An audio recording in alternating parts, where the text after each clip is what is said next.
Tommy Robinson has been jailed for 18 months. The 41-year-old activist appeared at South London's Woolwich Crown Court on Monday after failing to appear at a previous contempt hearing for repeating false allegations against a Syrian refugee.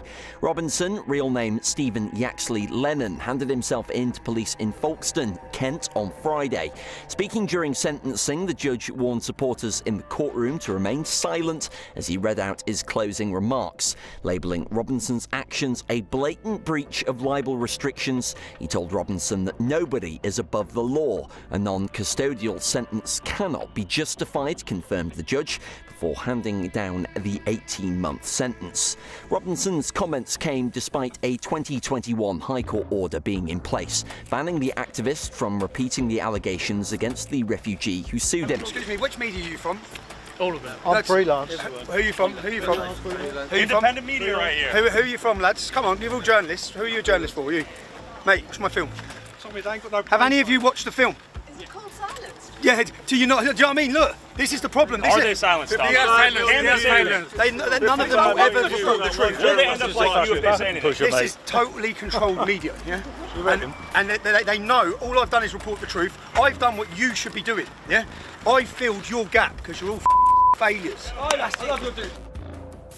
I watched your film, Tommy. Tommy Robinson's documentary Silenced is the reason he sits in prison today.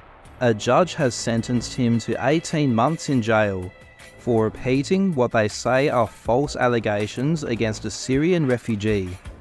In 2021, the Syrian lad won a libel lawsuit against Tommy, and the court ordered an injunction barring him from repeating these statements. Tommy has been campaigning and fundraising, saying that he has been imprisoned for uploading a documentary that is telling the public the truth. It's a matter of public interest that we know where the truth lies on this issue. So in this video, I'm going to take a close look at Tommy Robinson's Silenced. Our story appears to start and end in a brief playground incident at Almondbury Community School in Huddersfield. A playground scuffle. One boy poured a bottle of water on another child. The school dealt with it, and that should have been that. 3 weeks later, however, a video clip of the incident surfaced, and within hours, with the help of lawyers and the ignorant rantings of ITV's Piers Morgan and the BBC's Jeremy Vine, it was made into a global news event. And the lives of so many people were turned upside down. Tommy's right that this story does start with a playground incident at Almondbury Community School, when one kid, Bailey, tackled the other kid, Jamal, to the ground, pinned him to the ground with one hand and poured water over his head with the other. My alarm bells for this documentary also start with the footage of this incident, or how Tommy presents it. Tommy shows the video of the incident, which went viral in 2018, twice in this documentary. The first instance, the clip you just saw, when Tommy introduced it at the start of the documentary, drowned out by background music and Tommy's narration. He plays the video once more in the film. Have a listen to when in the video mutes and Tommy's narration takes over. Listen to the clip again. Say no then. Nothing. Say no then. Say no then. Hey, nowhere. Fuck, say nowhere. Listen to what Bailey's saying. He's asking Jamal repeatedly, what are you saying now? It wasn't a random attack. It wasn't a racist attack. Bailey. Listen closely to the rest of this infamous clip, from the exact moment where Tommy muted it and started narrating over the top of it. Bastard, I'll drown you.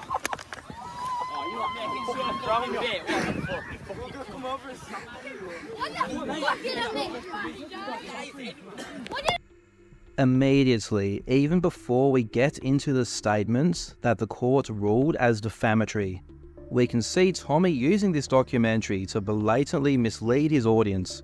Never in this documentary does Tommy tell his audience that Bailey repeatedly called Jamal a little bastard and threatened to drown him.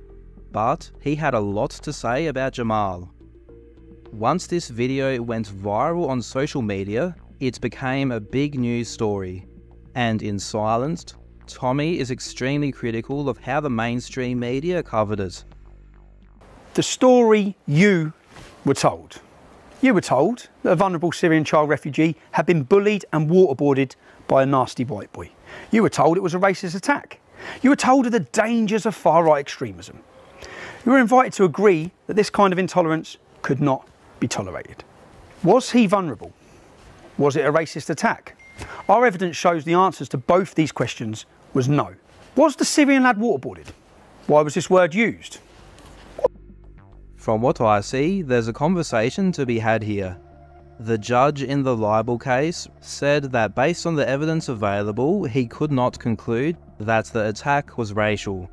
And I myself aren't willing to say for certain that it was racially motivated or that Bailey is a racist. But at the time, it was widely reported that this was a racial attack.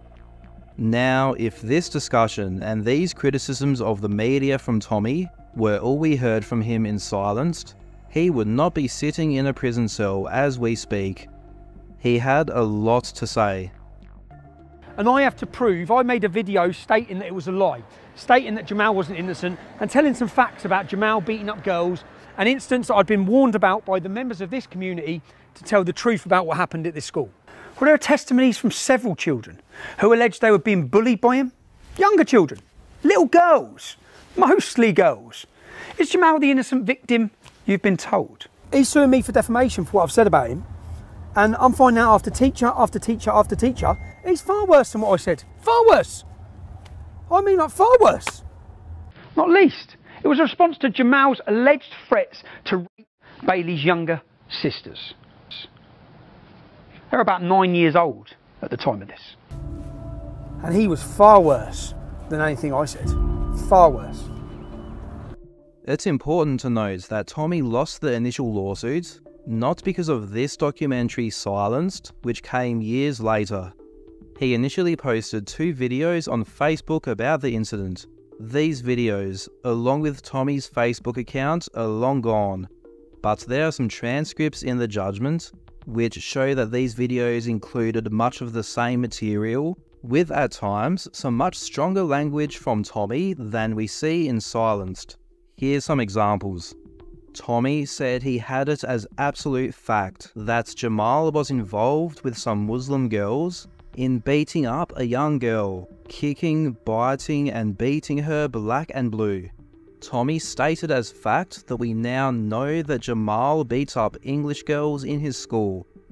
We can see in the transcripts that in the initial Facebook videos, he continuously goes on, stating as fact that Jamal has beaten up girls. This gives you just a snippet of the kind of comments that Tommy was making at the time, which resulted in him losing the libel lawsuit. What we do get in Silenced is a look at the type of evidence that Tommy tried to bring to his defense in court. He references a series of incidents that he uses to justify his position that he could confidently tell his supporters that Jamal has a history of violence. The first is what we will call the hockey stick incident. This young girl claims that Jamal hit her in the back with a hockey stick during PE class, causing her injuries lasting to this day. This girl actually testified in the trial and was one of Tommy's star witnesses. This is how she described the alleged incident in the documentary.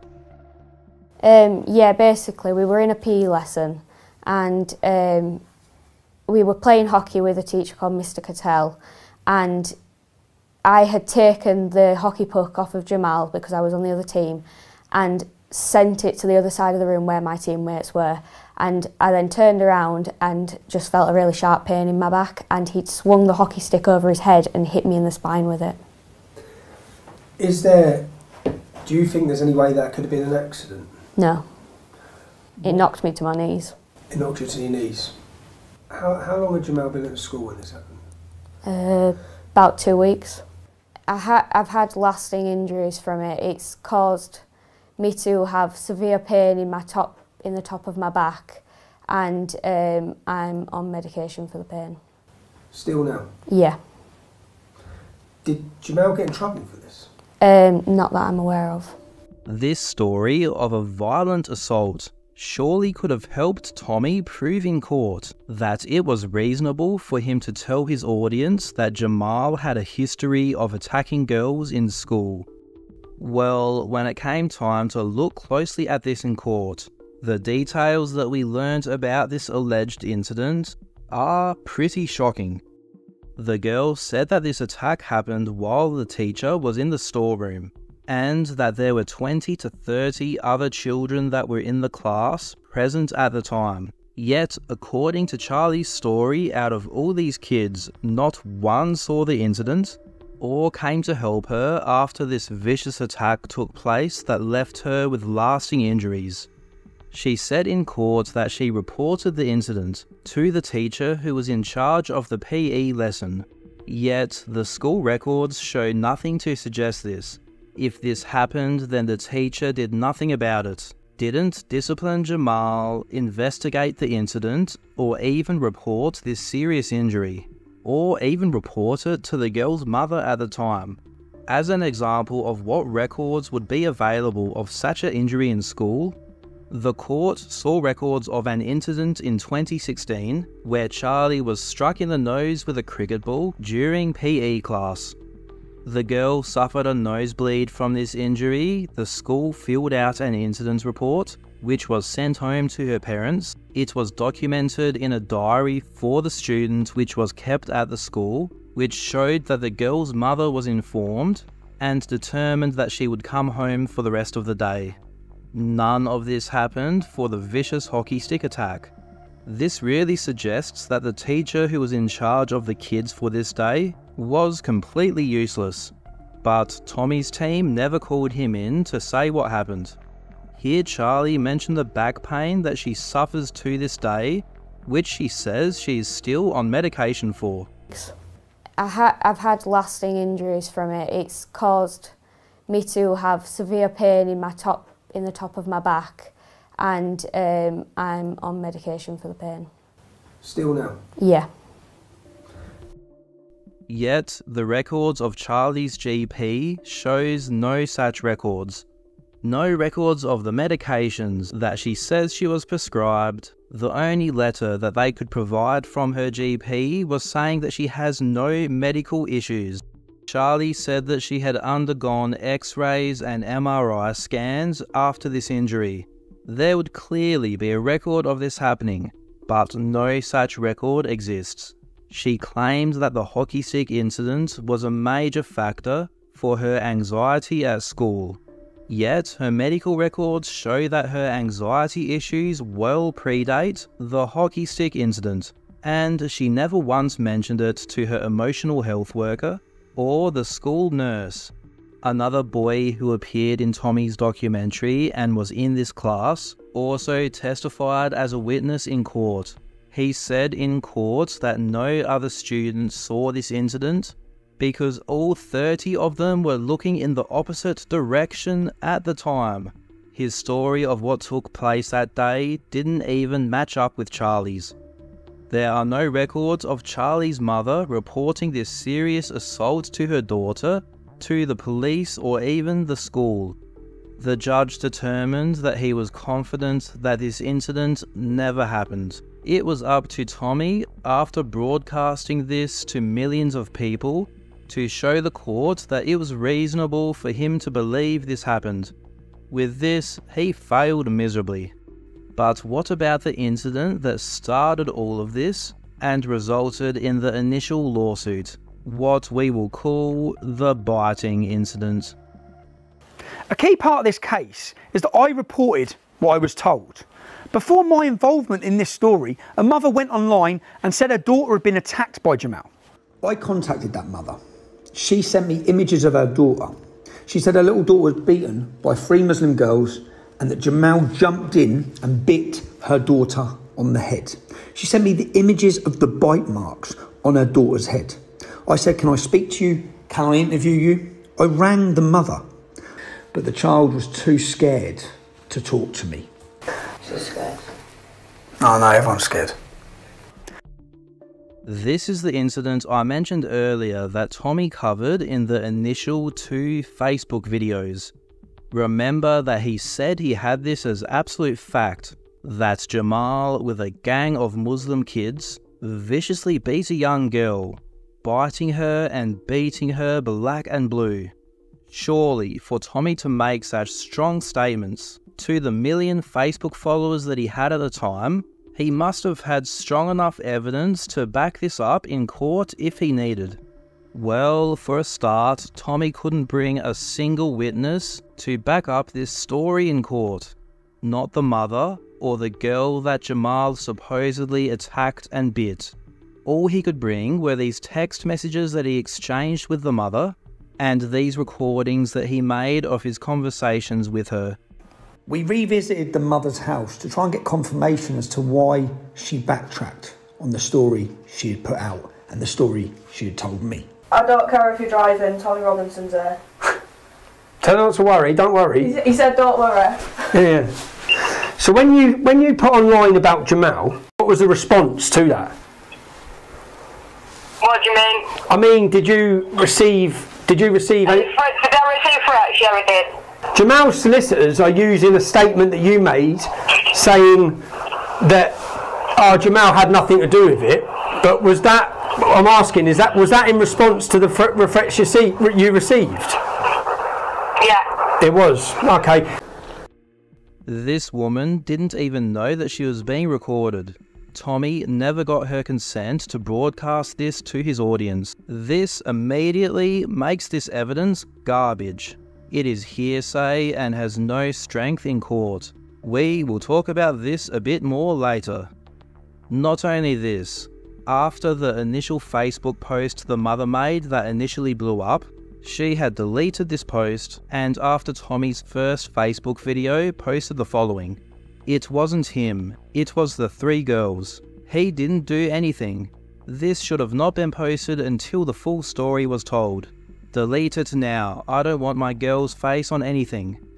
Despite this and the fact that Tommy couldn't provide any hard evidence, he broadcasted this story again years later in silence, and continues to repeat it to this very day. This is a clear and obvious example of defamation, and the judge, of course, ruled in the lawsuit that Tommy failed to prove that this attack ever happened. So far, when we closely look at the claims that Tommy has made against young Jamal, they are a long way from stacking up. There were a few other stories that Tommy featured in Silenced that he tried using in court to justify his narrative about how violent Jamal was. Because he was to the side of me, so he tried pushing me and so I quickly moved out of there because obviously I knew what he was like, he would have actually hit me and stuff. Yeah. So I moved, and then that's when he moved his arms if he was going to try to slap my face back. Okay. And but he did, but on that day he spat at you multiple times. Where'd the spit go? Literally all on my uniform outside and all down the school bag. Because when I went home I told mum and my mum was disgusted in it. But the school said that because it was outside of school times they can't really do much about it. Okay. Jamal grabbed him by his tie, just threw him against the wall, cracked his head up and against back at wall and just kept throwing him against the wall. This kid was out unconscious already. That's just malicious. That's just intent to kill. What about your mum said something about he put something in between his hands? Oh yeah, it was a compass. I remembered it yesterday, just as you went. It was a compass. It got a compass and he was going around when he got to me he went proper hard into me, made me bleed and everything, and I think it was Miss Ennis that proper gave him a telling off. Okay. But I've got his dad mention it in the minutes of a meeting. His dad mentioned it in the meeting with the school. His dad mentioned about them catching him with a knife and a screwdriver. His dad brought it up. I've got it in black and white. Once again, none of these stories held up. The girl who claimed Jamal attacked and spat on her testified as a witness for Tommy in court, but couldn't keep her story straight.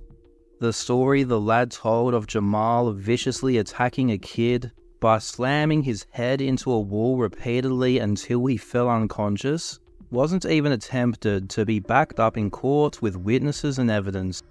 The incident where the boy was stabbed with a compass, that Tommy has repeatedly referred to as Jamal stabbing a student, turned out to be a schoolboy prank where he put a small sharp object between his fingers and gave the other kid what sounds like either a high five or a fist bump. Just silly schoolboy pranks, and the school records back up his story. As for Tommy claiming that a knife and a screwdriver were found in Jamal's school bag, the school records from at the time show that Jamal found a screwdriver and not a knife in his school bag and reported it to someone working at the school. They found who was responsible and punished them. There was one mention of a knife when Jamal's father brought this up at a school meeting. They had an interpreter there helping him, and in the minutes of this meeting there was obviously a mix-up, and someone misunderstood Jamal's father and wrote knife instead of screwdriver. Every piece of evidence that Tommy brought to court in his defense was absolute shit. When you look at the claims Tommy made, the evidence he had to back them up, and what he brought to court, it becomes absolutely clear it's not even in question. Tommy 100% defamed this kid. And Tommy's defense only gets more embarrassing. I mentioned a mother earlier who had no idea that Tommy was recording her. A massive part of Tommy's documentary and his defense in court was footage that he took without people's permission or knowledge with a hidden camera. I think I now realise how difficult this is going to be, because everyone we've spoke to today, they're all confirming what I said was true. Everyone's confirming what Jamal was like, including school staff. But as soon as I mention this camera, as soon as I mention court, I need someone to come to court, they just totally silent straight away. No one can have said that. I'm realising how difficult it's going to be, but I have got an idea for that now. Bro, mate, have you still got all those hidden cameras? Yeah, of course I have, yeah. Could I borrow them? Yeah, but when I say borrow them, can I borrow? I'm going to need to take them for weeks because I've got so much to do. It's a long story. I'll explain when I see you. But I'm in a bit of a situation. I need some hidden cameras. I need the public to hear and know the truth. I need them to know how much they've been lied to by the media about what happened in this town. And the only way, unfortunately, the only way I'm going to be able to do that is with hidden cameras. Because today, I've heard the truth, but I need every one of you to know the truth. These are all. So this is a tie. Where's the camera in that? That's the camera. Mad, isn't it? It's the camera there. You've got everything here. Cameras, glasses. I don't wear glasses, so that's going to be awkward. That's the bottom of a coffee cup. So you put that on the bottom of the coffee cup. I feel like James Bond. This today, that's the camera. I'll have to take this off, but it doesn't matter because apparently this records all the audio, records everything. That's the camera, and I feel a little bit dirty doing this. But it is the only way I'm going to get people to speak. And then I need you to hear what I hear. When I watched Silenced, I was taken aback by how much of the documentary was Tommy Robinson with a hidden camera, talking to people without them knowing they were being filmed.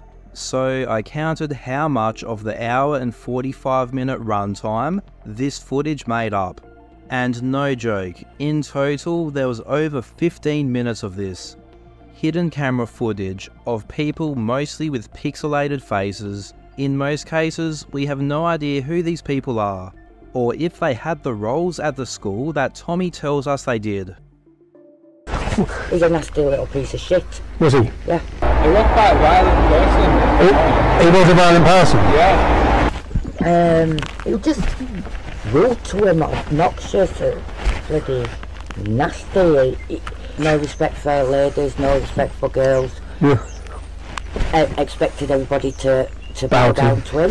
What was he like at school then? Nasty. To? Everybody and anybody. He had no respect for women at all. None. Not a very nice boy. Recordings of someone that you've taken with a hidden camera without their knowledge or permission are pretty well useless in court, especially if you're unable to call them in to testify as a witness in your behalf. These people don't know they're making these statements publicly, and we don't know if what they are saying is able to hold up under a cross-examination in court.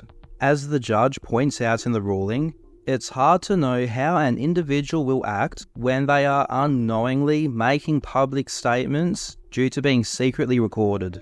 Some might be more honest than they would have, or some might be more comfortable spinning bullshit. It really is embarrassing that Tommy tried to use all this hidden camera footage in court. Out of this 15 minutes of footage, there was one man who was the star of the show. Tommy filled, by my count, 4.5 minutes of runtime with this one ex-teacher, who it seems he found loves to talk. What was Jamal like though? A dickhead. Was he? He came to isolation a few times. He wasn't perfect child. Liar. Straight. He was just a liar. Jamal telling fibs all the time. I didn't the media fucking play out fucking portion. They don't want fucking lawboarding at all. I know. All the footage that we see of this former teacher in Silenced is more useless hearsay evidence. The judge notes in the ruling that he was obviously unaware that he was being filmed, and that it is unlikely he would have agreed to a recorded interview. It is ridiculous that Tommy tried to use his secret recordings of this guy as evidence in his defense in court. I mentioned earlier how it's hard to know if someone doesn't know they're being filmed, if they may be inclined to talk shit, and this ex-teacher is a good example of this. For example, we see him say that he saw Jamal in isolation loads of times.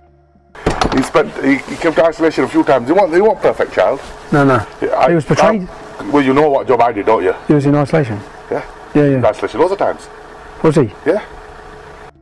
Yet the school records clearly show that Jamal was never sent to isolation. Tommy Robinson considers himself a journalist. You're now going to watch the best citizen journalism and the most incredible expose of the establishment you've ever seen. But me, as a journalist, it's my job to present you the truth. Let the government know, let the Attorney General know by signing the petition at www.truthontrial.co.uk to let them know you don't support the imprisonment of journalists for reporting facts to you, the British public. This is not journalism. Having 2 Facebook videos and a documentary broadcasted to millions that is completely reliant on random hidden camera footage is just begging for a justified, slam dunk defamation lawsuit. And what do you know it, here we are. And I'm not even done with Tommy's slander of Jamal. You see, Jamal doesn't like to break the school rules. Here's the problem. This is his behaviour record. Almost 100 codes for bad behaviour. Truancy, verbal abuse to teachers, physical violence towards pupils, and lying. Yeah, there's plenty for lying. Firstly, Tommy shows 2 papers of someone's behaviour records. I say someone's because they are cropped so you can't see any name or other details, and the behaviour record of Jamal from school that was shown in court is overwhelmingly positive. A major part of why Tommy says he has been unfairly prosecuted is the narrative that Jamal is a pathological liar whose word can't be trusted in court. Tommy has constantly repeated this to this day. This chap, Jamal, brought no witnesses. His school record is littered with lie, 117 disciplinaries. The judge ruled that the only person telling the truth in the whole case, 7 teachers that were covertly recorded were lying. Well, to debunk this one, we only have to look at the form that Tommy himself showed on screen. Let's zoom in and look at Jamal's shocking history of lying that Tommy constantly speaks of. In September 2018, Jamal went to the library for English class and lied that a teacher gave him permission. In June of that year, he was messing about in a corridor, went to the library and lied that he got permission. And the third and final section that was highlighted on the form as Tommy told us that Jamal is a pathological liar showed that Jamal was throwing pens in class and hit a couple of kids. That is literally it. This is the record of lying that Tommy believes disqualifies Jamal as a credible witness in court. Based on Tommy's standards, how many of us would also be disqualified as witnesses, going by our history in high school? Tommy clearly never thought that someone would ever actually zoom in on the form he showed on the screen in his own documentary. Another major bombshell that Tommy revealed in Silenced was that everyone working at the school had to sign NDAs and were paid off to stop them telling the truth. How much money is it? I can't say the figure because if I say the figure, it goes out.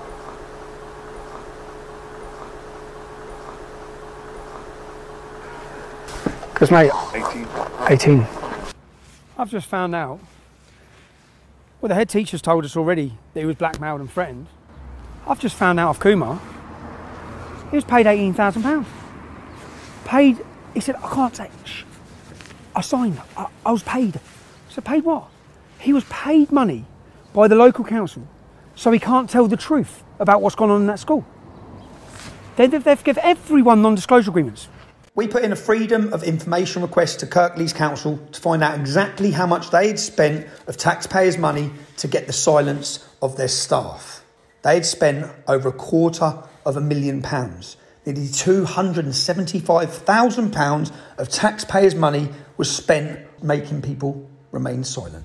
But they've spent money silencing everybody, so no one can ever, this is forever, once you sign that agreement, no one can ever tell the truth. Well, believe it. I knew from day dot, I asked myself the question, when this was blowing up and I knew the truth, I kept saying, how come no teacher's telling the truth? If all those teachers know what's gone on in that school, how come none of them are coming out and saying? Well, now we know. Now the whole world's going to know. Because Kirklees Council paid them not to. Unbelievable. Unbelievable. Firstly, the idea of the school staff having to sign NDAs saying that they wouldn't publicly discuss this incident is hardly shocking or noteworthy. This was national news and they were getting contacted by Jamal's lawyer, so it would have been standard practice to get employees to do this. As for the council paying off the school staff to stop them telling the truth, once again, you only have to look at what Tommy himself showed on the screen in Silenced to debunk this and expose him for misleading his audience. Here is the spreadsheet that Tommy himself showed when he made the claim that the council paid nearly £275,000 of hush money to the staff at the school to keep them from telling the truth about the incident. Let's zoom in again, shall we? The column that Tommy highlighted said total number of ex gratia and other payments. We know that the school closed during this time. There would have been payouts made. Tommy does not provide any proof that these £275,000 worth of payouts was entirely hush money related to this incident. If you listen carefully to our mate, the ex-teacher, he doesn't even say that this was hush money about the incident. How much money is it? I can't say the figure because if I say the figure, it goes out.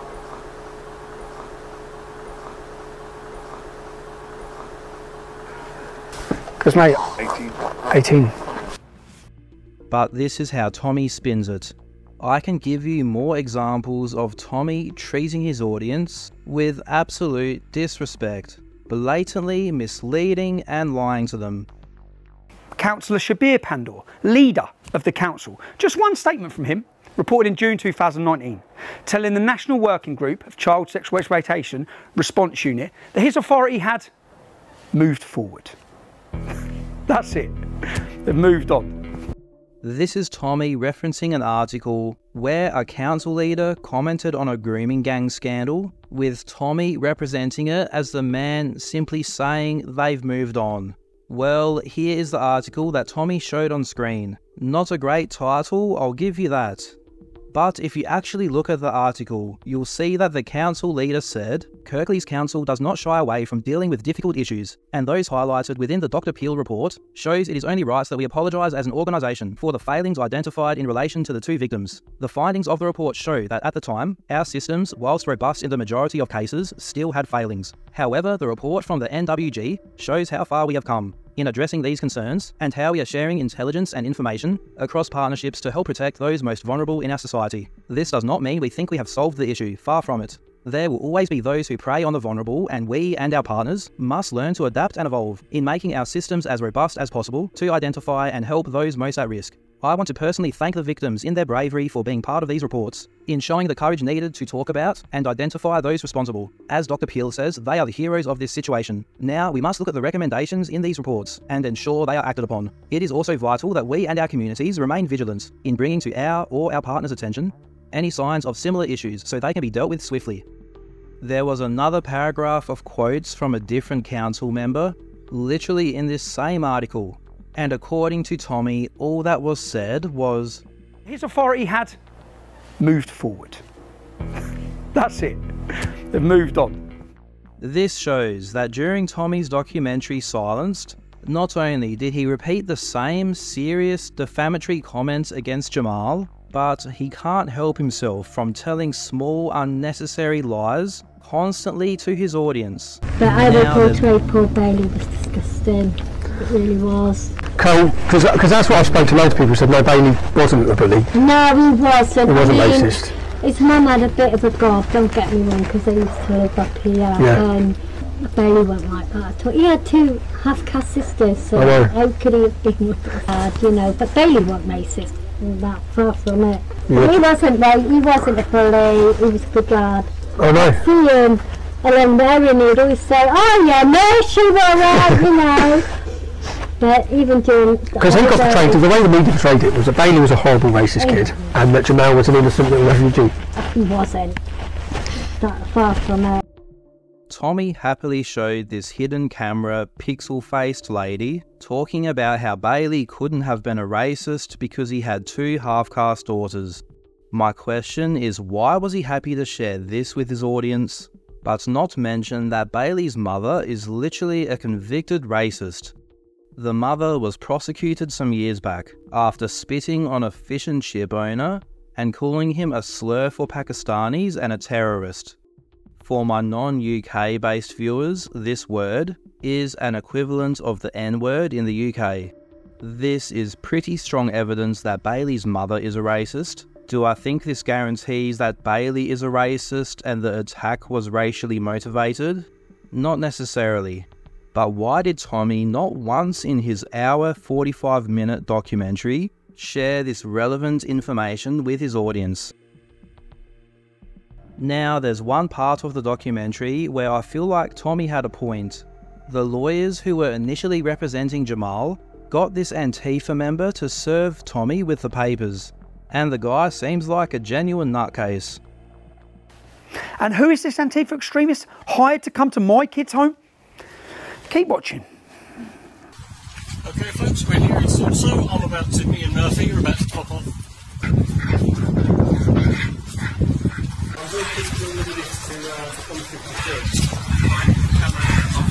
I went up to where number and they said, right, we'll take that from him, we'll make sure he gets it. And later that night, the Antifa extremists hired by their lawyers had a message for me and my children. And on that note, see, on that happy note,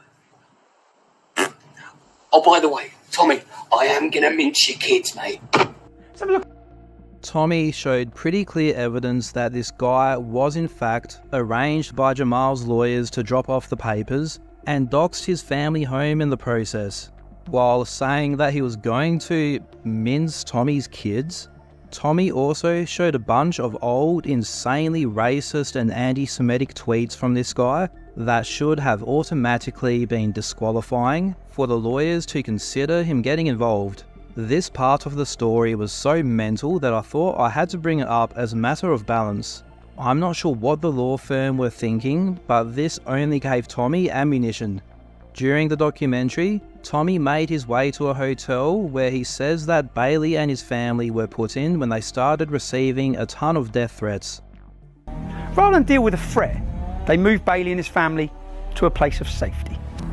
The other child in this incident, his family were driven from their home. Threats, groups of men looking for him, ready to commit violence against him. This is the accommodation that Bailey's mother, with two 9-year-old sisters and children, were being relocated to. This one-star hotel, where rooms are rented by the hour, next door to a brothel. This is the most Muslim populated area of Leeds. That family were taken to so-called safety, yeah?